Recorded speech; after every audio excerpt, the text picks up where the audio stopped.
এই দেশটাকে স্বাধীন হিসাবে পেয়েছি। আর এই স্বাধীন হিসাবে পেয়েও মাঝখানে যেন আমরা অন্যায়ের প্রতিবাদ করতে ভুলে গিয়েছিলাম।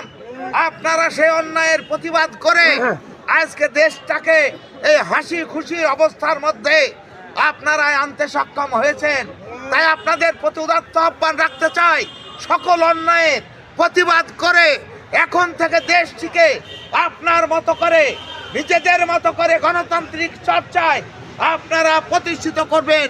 এটুকুন বিএনপি তথা বাংলাদেশ জাতীয়তাবাদী দল কামনা করে আপনাদের কাছ থেকে।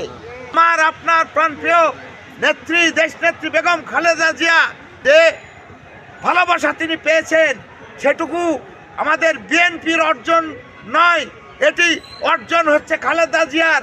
তিনি একজন ন্যায় পরায়ণ সততার কারণে আজকে এটি তার পক্ষে সম্ভব হয়েছে, তার ফল আমরা ভোগ করছি। তাই আমরা সকলে তার রোগ মুক্তি কামনা করছি। অন্যায়ের প্রতিবাদ করে সামনের দিনে চলবো।